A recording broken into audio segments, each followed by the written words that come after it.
Hey guys, and welcome to How to Play the Market this week. And we're trying out something new, live streaming on both Facebook and YouTube at the same time. So hopefully this works out. But thank you guys for joining. And in the comments below, I'm curious, what stocks are you guys playing? Let me know. Like to know what stocks you guys are playing this week.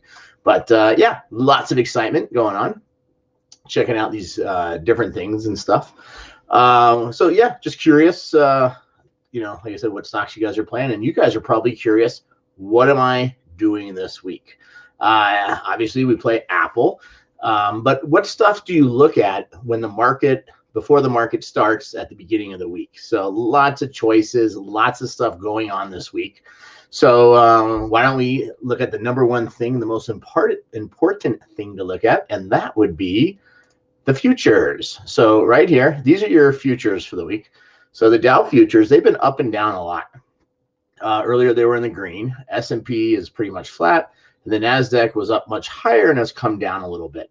So it always is a good sign when the NASDAQ futures are up, because that usually means Apple is going to go up. While Apple is part of the S&P 500 and part of the Dow, and Apple can do the total opposite of what the market does. The market could be down massive and Apple can be up, and the market could be up massive and Apple can be down, which kind of what happened on Tuesday this week, when the market was way up and Apple was way down.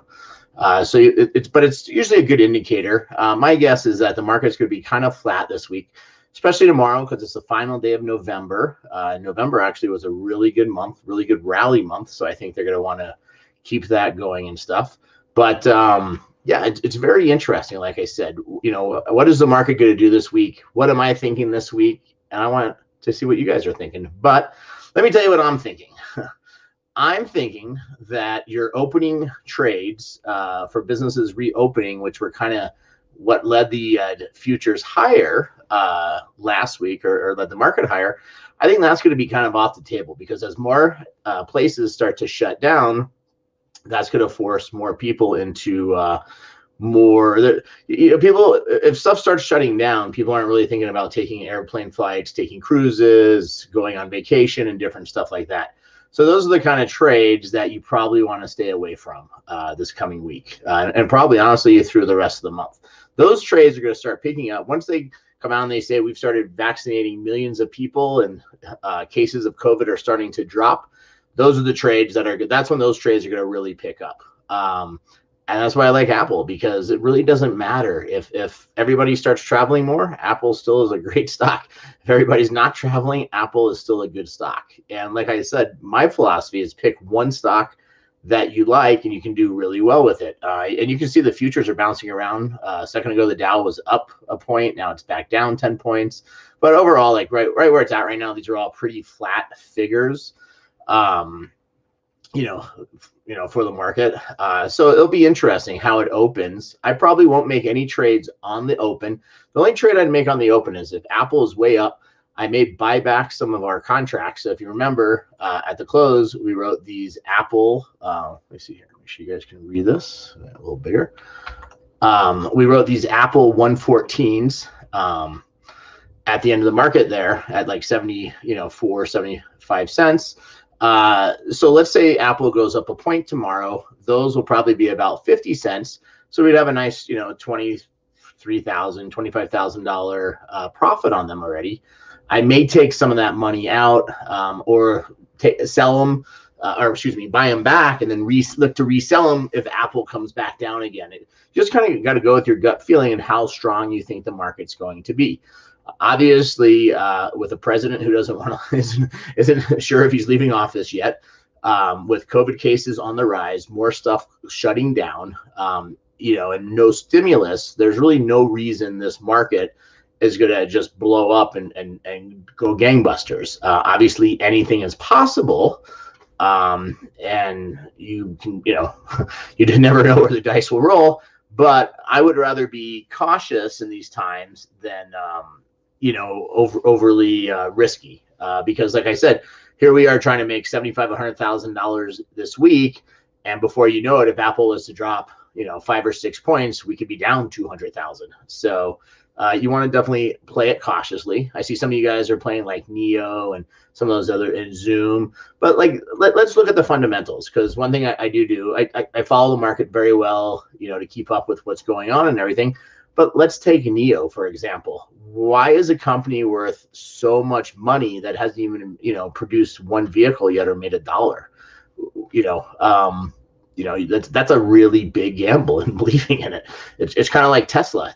For Tesla to catch up to its valuation and what it has to sell and produce, and plus with competition, it's a long shot.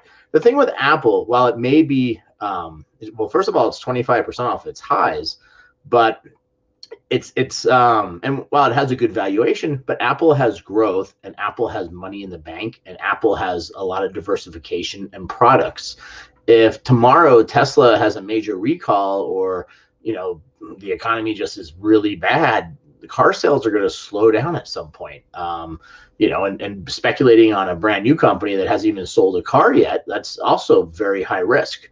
To me, that's a risk I don't want to take. Now I see some people mention Zoom.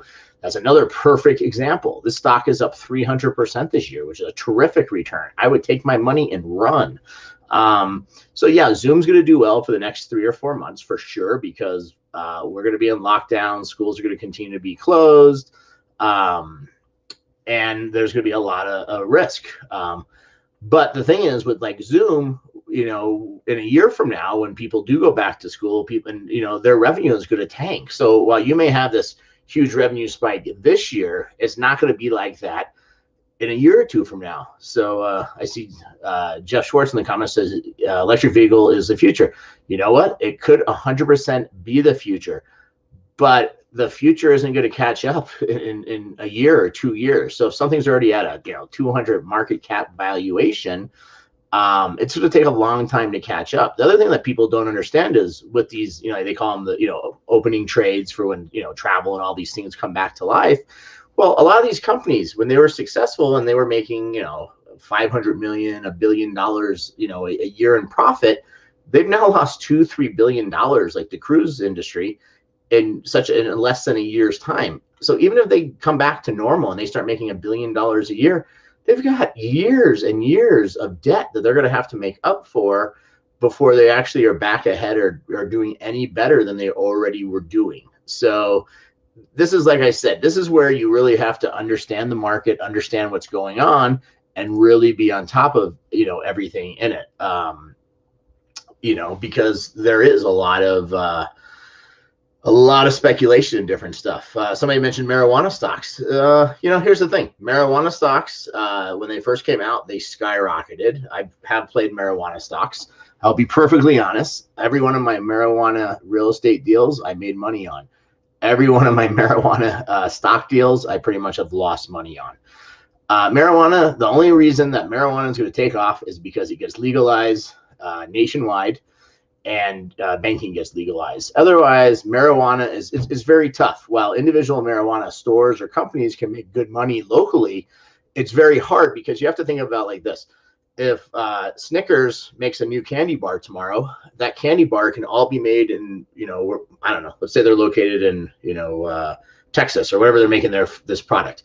This from Texas, in that one location, they can ship to all 50 states. They don't have to have a location in 50 states. Well, with marijuana, there's no shipping over state lines. So even if you're a successful marijuana brand or company, you have to have a location in every single state. So imagine if we built one facility in, like I said, Texas, to make our new candy bar, that's going to be amazing, and we can ship it to all 50 states. We have to invest, I don't know, $1 million, $10 million, whatever it costs in that factory. But with marijuana, you have to have 50 locations. So, well, first of all, it's not legal in all 50 states yet. But let's say the 28 or 32 states that it is legal in, you would have to have 30 locations. So if every location costs us $1 million, $10 million to build, we're spending times 30 states, we have $30 million.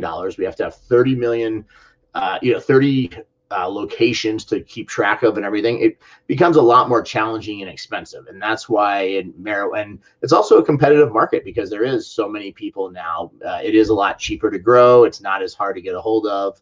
marijuana has come down in price, from where it was. Obviously, there's shortages at different times and different things, but yeah, overall, marijuana stocks, unless you're there the right day, the right minute, very hard long term to make money on those. The only money there will be when it's legalized nationally, and then maybe I would look at it again. But no, there's all sorts of stuff. There's a lot of IPOs coming. One thing with IPOs is most of the time IPOs, those companies aren't profitable yet, but they have a good future ahead of them. I know there is, I think, 1 or 2 IPOs coming that actually the companies are making money. So those could be exciting to watch. The thing is, if something's not making money, it's more exciting because everybody says, kind of like with NEO and stuff, people say, oh, but look at what it will make. So let's just, buy it and run it up. Well, if a company's already making money, then you kind of know, well, this is what they're doing.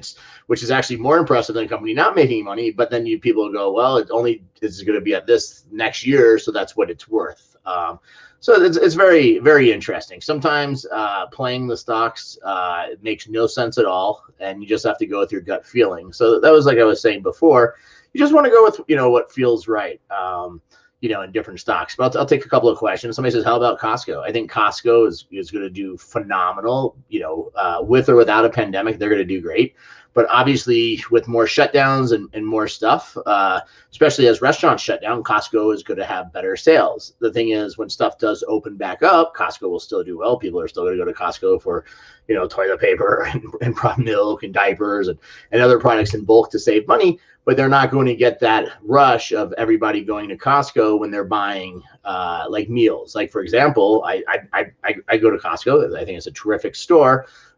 This week we got, an enchilada meal that I can, cook. I got, for different frozen meals that we can, lasagna one we can bake. I got some fresh stuff, like, chicken breasts, all these different things to grill. Where normally I may go out to eat 2 or 3 times in a week, and now I'm eating at home, 6 or 7 times a week, or ordering takeout from restaurants, trying to, support ones in the neighborhood to keep them open while it's, to-go orders, or dining on a patio that's 30 degrees right now until 8 o'clock at night. But yeah, Costco short term is going to do well. Same with Amazon. I mean, I can't wait to hear Amazon's Monday numbers after Cyber Monday and Black Friday. I mean, they're going to be out of this world. I mean, they've already said that retail sales were down 52% this year. Online sales skyrocketed, or maybe it was 26%. Could look over here on. Let's see here. I told you. I always watch CNBC, and also just while we've been talking, now all the stuff's up. Nasdaq's moved up, and the Dow's back in the positive. So, like I said, green for the win. But yeah, it said over here that was it 26%? I saw, or 50. Yeah. So shopping in stores craters by 52%, and online sales surged by 26% or more or something this year. So, but that's devastating. If you want to think about stuff to short or what doesn't look really good for the coming week, then that's when you want to look at like real estate REITs and brick and mortar retail stores that really don't have a big online presence. Something like Bed Bath & Beyond, that's a store that you go to, you want to touch things, you want to look at them in person, and you make impulsive buys. And you have to remember too, when you're in a store, you're making impulsive buys, especially like Costco the Costco gets me every time. How many people have ever gone to Costco and bought something they had no interest to buy or never would have bought, and then you go home and you're like, why did I buy this? But it's a good product and you like it, or they're very well at figuring out stuff. But when you're online shopping, obviously there's suggested engines, and if we went to Amazon right now, it's going to say, if I just bought a bag of potato chips, it may say we suggest. You bought, let's say, Ruffles sour cream and onion chips, it may say we suggest Lay's sour cream and onion chips, or we suggest some dip. But suggestive engines, you don't have that pressure, and it's not in front of you. When something is in front of you, it's more impulsive to buy it. So that definitely makes a big difference. Let's see some more questions here. Thoughts on VUZI, augmented reality stocks? So that is one I actually do not follow at all. I did buy my son the Facebook virtual reality glasses when it came out. The one he wanted, they're like been sold out for 4 months. I can't think of the name of them because I'm horrible with names, but it's the stupidest thing I've ever seen. These glasses that he wanted have been sold out for 3 or 4 months now. It's made by the company that I think makes the gaming console, or not console, game, has an online gaming store. And these glasses are like $900. So I was like, why don't we try the Facebook ones? Make sure, or Oculus. Why don't you make sure you like them? You're going to play it. It's, these, instead of 900, they're $300, and he played it for about 3 days, and that was it. I said, you know what? It's a good thing we didn't wait for the $900 ones, and now you've got it out of the way. And the good news was you can return stuff in 30 days if you don't like it. I don't think it was anything about being satisfied with the product. It was just he wasn't going to use it, and that's how it went. Now he's into baking. At least baking, we can see some stuff from our. You can see the fruits of your labor instantly and eat them and enjoy it and stuff. So some other questions. Let's see. Real estate market. Like I said, real estate market, I think, is going to be brutal when evictions start and everything goes crazy. It is going to be all hell breaking loose. People, like I said, the whole market is just going to be brutal. Nothing good in the real estate market is going to come after this. It's unfortunate, but it is what it is. So that's what I think about the real estate market. Take some other questions. Sony, obviously the PlayStation 5 is selling like hotcakes. I got my boys, or my twins, one of them, and it was very hard to get in the beginning. Now they're starting to show up in different places, and they're not as hard to get. But yeah, I mean, Sony has diversified products, and they have a product that's going to be really strong, and they're going to sell a lot of product and a lot of games and stuff for their products. Somebody said FedEx. Yeah, shipping stocks right now are going to be really strong. But shipping stocks are I think for the future also, not just now. More and more people. The other thing that's going to happen because of this pandemic is now people are learning how to shop online.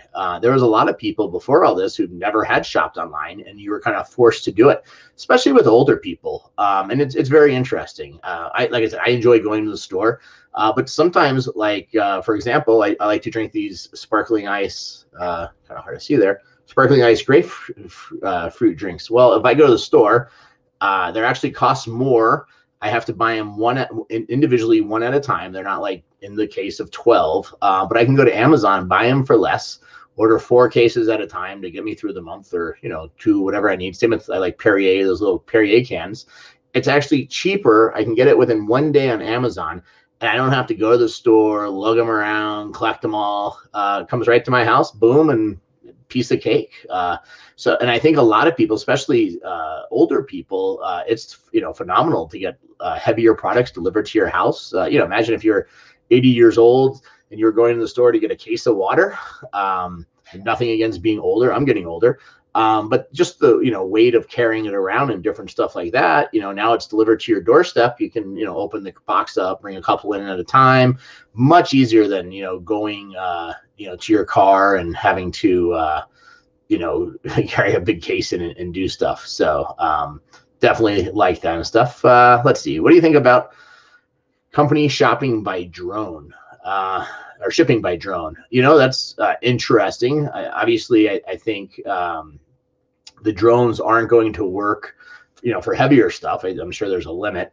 I think like the pharmacy drone and stuff like that, if it's safe to deliver, I think that's incredible. If you could, if you were sick today and, I don't know, if your kid had strep throat and he needed, a Z-Pack or something like that, and your doctor could call it in, and an hour or 2 hours later the drone could come over, drop it off in your on your front yard. I think that would be incredible. It makes a lot of sense. Can the drone deliver $100 dinner from a restaurant and replace DoorDash? I don't know. Definitely be interesting.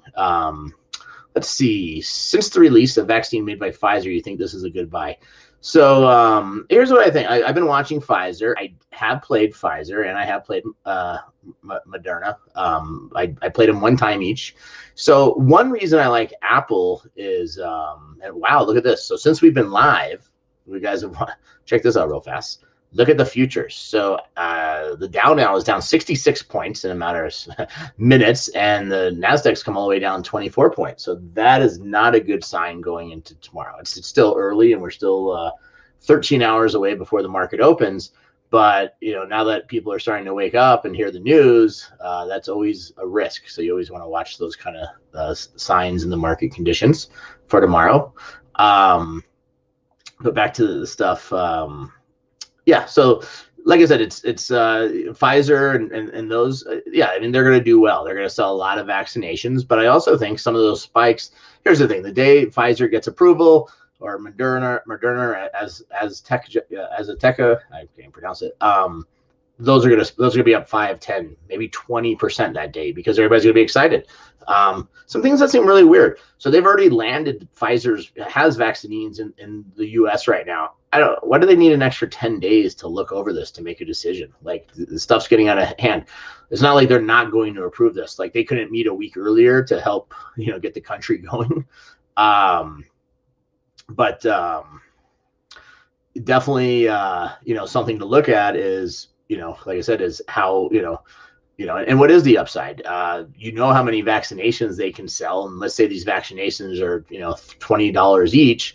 If they sell, 100 million or I don't know. I mean, countrywide, let's say 1 billion vaccinations at $20, that's their potential revenue. And let's say the profit on that is 50% or 40%.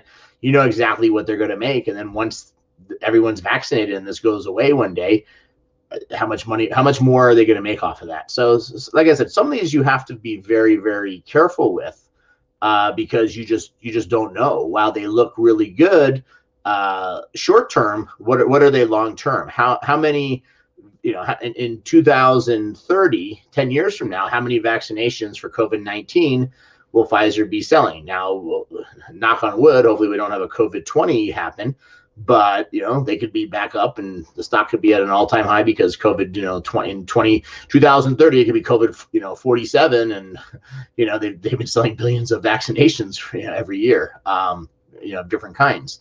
But that's what you have to look at, is what is the potential after COVID and different stuff. Thank you, Naomi, for sharing this out. So but yeah, so like I said, it's all different stuff. It'll be very interesting. Very, very interesting. Thoughts on Rocket Mortgage? I really don't follow that one. I think the whole mortgage market, while new homes and stuff like that and people moving out of the cities, but what people have to understand is these cities are like the nucleus of these towns. If these cities go to crap, what's going to happen to the stuff around it? It's not going to do any good if if Manhattan is is 50% occupancy and empty and all the places closed and shut down and only half the shows ever come back. It's going to take a long time to build that up. I mean, the good news is people who do want to live in a city are going to be able to live in the city for a lot less money, than what they would have paid. But still, long term, it's not going to be the same. And that's one thing that you definitely want to look at. And like I said, some people will maybe want to live in a half-empty city. Some people won't. And you have to remember too, when prices go down, nothing against lower end stuff, but when prices go really cheap or really down, or rents get really cheap, this is something that just happened in Las Vegas really poorly. A lot of the casinos that used to be $149 a night wanted to be full during the summer, so they started these $29, $39 promos. And what happened was it got overtaken by some really low-end clientele who didn't have the same behaviors of a higher-end clientele, and then it ran off a lot of good guests, and there was a lot of fights, a lot of violence, and it's the same thing with neighborhoods. If rents are really high, that keeps out a lot of the riffraff. If rents become really low, or it becomes Section 8 homes and different stuff like that, and nothing against these people, I'm not saying anything negative, but some of those people do not treat things the same as somebody in somebody in a $300 a month apartment isn't going to treat it the same as somebody in a $10,000 a month penthouse. It's just how it is, and it's part of life. So you do have to watch out for stuff like that. If some of these cities get oversaturated in vacancy, you could see some drastic changes for the future, you know, and especially like how are high-end restaurants going to survive if the average rent gets cut in half and the average person doesn't make much money. Those high-end restaurants that are already, you know, battered and, you know, beat down with openings and closures during COVID, they may have a rough time if a landlord's saying, I just got to get my place rented out to make my mortgage payments and stay afloat, and he cuts his rent in half, and those people are barely qualified to rent there. Those other businesses in the area that were taking advantage of the wealth are going to be hurt, you know, in the future. So lots of things there. Yeah, all very interesting. Wanted to give you guys my ideas for the start of the week and stuff, and great to see you guys all. Dow futures have come back a little bit. Nasdaq's back up to 30. The Dow is down 60 from 80. It was positive 20 minutes ago. So it's fun to watch how fast it all moves around and stuff. But tomorrow we'll go live after the market closes. We'll see how I did. Definitely probably will make some trades tomorrow. If the market goes up, like I said, I may close some positions and average down. Not close some positions and buy it. Hopefully then it drops a little bit, buy them back and reopen them for less, try and make some profit. If the market goes down, I'll probably write some more contracts to take advantage of the market being down. It'll be an interesting week. Tomorrow is the end of the month. It's really not that important of a month. The stuff that's really big is when you have like triple witching, when you have, you know, the end of a quarter and options and everything expires at the same time. Those are more exciting. Also, like with, you know, 401ks and pensions and stuff where they send out quarterly stuff. The end of a quarter is also much larger to look at because that's where you'll see more stuff happening and adjustments. Tomorrow really is, you know, it is the end of the month, but it's not like, you know, it's not a big deal. And plus the market's up for the month. So most people are going to be happy when they see their 401, you know, their numbers from financial advisors. They'll say, oh, you had a good month. You made money. So lots of stuff going on in the markets. Thank you guys for joining us. And thank you. Just testing out dual streaming today on both YouTube and Facebook at the same time. Wanted to test that out, make sure it all worked and everything. So it looks like it's working successfully. But thanks, guys. And I'll see you guys all tomorrow at the end of the day. Let's see how we do. How much money can we make tomorrow? Take care and have a great rest of your